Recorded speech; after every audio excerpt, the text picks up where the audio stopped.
Hi friends, welcome back to Mother Lifestyle channel. என் பேரு சுதா. இன்னைக்கு நம்ம பார்க்க போற ரெசிபி சப்பாத்திக்கு அல்டிமேட் டேஸ்ட்ல பச்சை பட்டாணி உருளைக்கிழங்கு வச்சு ஈஸியான மெத்தட்ல சூப்பரான சுவையில ஒரு குருமா ரெசிபி தான் பார்க்க போறோம். வீடியோக்குள்ள போறதுக்கு முன்னாடி சப்ஸ்கிரைப் பண்ணாதவங்க சப்ஸ்கிரைப் பண்ணி சப்போர்ட் பண்ணுங்க ஃப்ரெண்ட்ஸ். அப்படியே பக்கத்துல இருக்கிற பெல் ஐகான் கிளிக் பண்ணி அதுல ஆல் ஆப்ஷன் செலக்ட் பண்ணீங்கன்னா நான் அப்லோட் பண்ற வீடியோஸ் உங்களுக்கு நோட்டிபிகேஷன்ல ஷோ ஆகும். ஃபஸ்ட்டு இந்த குருமா பண்ணுறதுக்கு காஞ்ச பச்சை பட்டாணி 1 கப் அளவு எடுத்துக்கலாம். இந்த 1 கப்போட அளவு 200 கிராம். இந்த அளவில் நான் பட்டாணி எடுத்து ஊற வச்சிருக்கேன். 8 மணி நேரமாக ஊறி இருக்கு பட்டாணி. பச்சை பட்டாணியை நல்லா சுத்தம் பண்ணினதுக்கப்புறமா மூழ்கிற அளவு தண்ணி சேர்த்துட்டு ஊற வச்சுக்கோங்க. அடுத்ததாக 2 சில் அளவு தேங்காவை பொடியாக கட் பண்ணி சேர்த்துக்கோங்க. இது கூடவே 4 முந்திரி பருப்பு சேர்த்துக்கலாம். அடுத்ததாக 2 ஏலக்காய் சேர்த்துக்கோங்க. ஏலக்காய் சேர்க்கும் போது குருமா நல்லா மணமாக இருக்கும். இப்போ அடுத்ததாக 1/2 டீஸ்பூன் அளவு கசகசா சேர்த்துக்கோங்க. 1 டேபிள் ஸ்பூன் அளவு பொட்டுக்கடலை சேர்த்துக்கோங்க. காரத்துக்கு 2 பச்சை மிளகா சேர்த்துக்கலாம். இப்போ இதை நல்லா தண்ணி சேர்த்துட்டு மிக்சி ஜாரில் நல்லா பேஸ்ட்டாக மையாக அரைச்சிக்கோங்க. இந்த மாதிரி ஃபஸ்ட்டு ரெடி பண்ணி வச்சுட்டிங்கன்னா அதுக்கப்புறம் குருமா ஈஸியாக செஞ்சிடலாம். அடுத்து குக்கரில் 2 டேபிள் ஸ்பூன் அளவு தேங்காய் எண்ணெய் சேர்த்துக்கோங்க. நல்லெண்ணெயை தவிர வேறு எந்த எண்ணெய்னாலும் சேர்த்துக்கலாம்.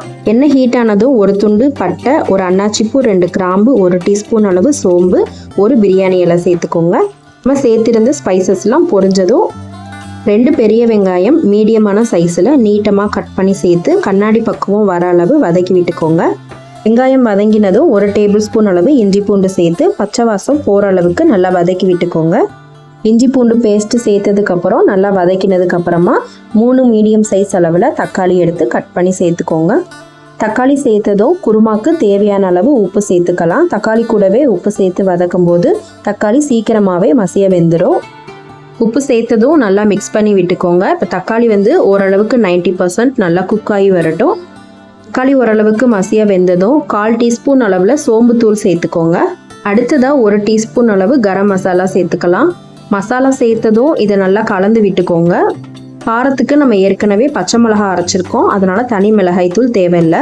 இப்போ அடுத்ததாக ஊற வச்சிருந்த பட்டாணியெல்லாம் நம்ம மசாலா கூட சேர்த்துட்டு இதை நல்லா கலந்து விட்டுக்கலாம். இந்த அளவுக்கு நல்லா கலந்ததும் மீடியம் சைஸ் உருளைக்கிழங்கு நல்லா தோலை சுத்தம் பண்ணிட்டு இந்த அளவில் கட் பண்ணிக்கோங்க. உருளைக்கிழங்கு தோலோட வேணான்னு நினச்சிங்கன்னா அதை ரிமூவ் பண்ணிட்டு கட் பண்ணி சேர்த்துக்கோங்க.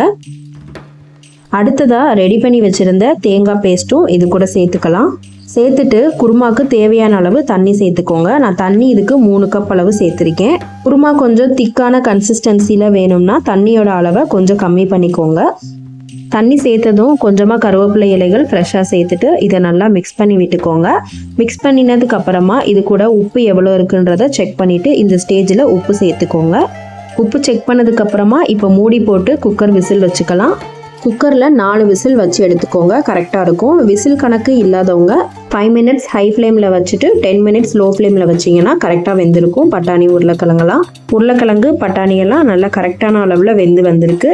நல்லா கமகமான குருமா வாசமாக இருக்குது. இது கூட ஃப்ரெஷ்ஷாக மேலே கொஞ்சமாக கொத்தமல்லி இலைகள் கட் பண்ணி சேர்த்துக்கோங்க.